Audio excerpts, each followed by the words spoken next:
Hey, what's going on, everybody? This is Tyrone back with Tech Life. And here I have a great article for you guys from Computer Weekly. I'll leave a link to it in the description so you guys can check it out. So, T-Mobile announces and gets into another partnership, and this time it's with Cradlepoint. T-Mobile to bolster connected workplace with FWA. Expanded fixed FWA offering combines Cradlepoint 5G network solutions and T-Mobile's 5G business internet to offer more choice to more customers.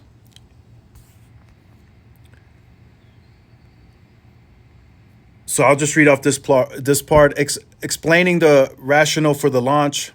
Cradlepoint noted that as the 5G FWA market grows rapidly, operators such as T-Mobile will need to offer more tailored solutions to meet the needs of businesses of all size, indeed citing research from parent company Ericsson. It said FWA connections worldwide are projected to increase to 330 million by the end of 2029, up from 130 at the end of 2023, with approximately 85% expected to be 5G. So I wanted to talk about that. And then the connected work solution inside T-Mobile's 5G business internet available across the U.S. with Cradlepoint routers, adapters, and the Net Cloud management platform to deliver end-to-end 5G FWA service. So I wanted to talk about that briefly. So T-Mobile has no fallback currently. They don't have a scaled wireline solution to offer businesses of all size. And that's what they're getting ready to get into. The small business segment, they have served that for a lot of years already through wireless, and now they're growing the home broadband. I mean, the business broadband side of things. But now, as they get to the 20% of business share, they're going to start getting into the bigger businesses, the Fortune 500, the Fortune 200. They're going to start getting into discussions with those enterprise companies, and they're going to have to offer them a broadband solution. So that's why they're getting into these types of partnerships with Cradlepoint to be able to take care of that. Now, they do have a partnership with Lumen where they can go jointly into a deal and offer wireline, but that's not everywhere. That's not a nationwide scaled solution. That's why they're saying 85% of that traffic will be on 5G.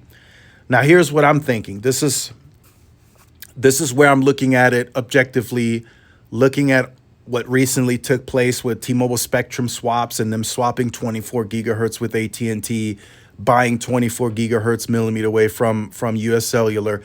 I think they're getting ready at some point to talk about point-to-point millimeter wave. I think that's what they're going to use as a solution moving forward for these bigger enterprise companies. Now, why it took T-Mobile so long to talk about this, I don't know. They just kept deflecting at these quarterly earnings saying we're still studying this. We haven't came to a conclusion yet. They know. They just didn't want to say it. But I think in early fall, October timeframe, when they present their next 5-year plan to the analysts at at Deutsche Telekom's Capital Markets Day, I think they will talk about the millimeter wave situation if they don't announce anything before that. Point to point is the obvious solution here. If they don't go bigger on wireline for a business, then millimeter wave point to point is the obvious solution. If you can build a small cell CRAN and you can put N41 on it, you can put millimeter wave on it, and you can do point to point. That's how the business needs to be served. And that's where private networking comes into play. And I know T-Mobile is offering that as well. But the point-to-point millimeter wave for FWA home broadband as well, that will work for T-Mobile as well.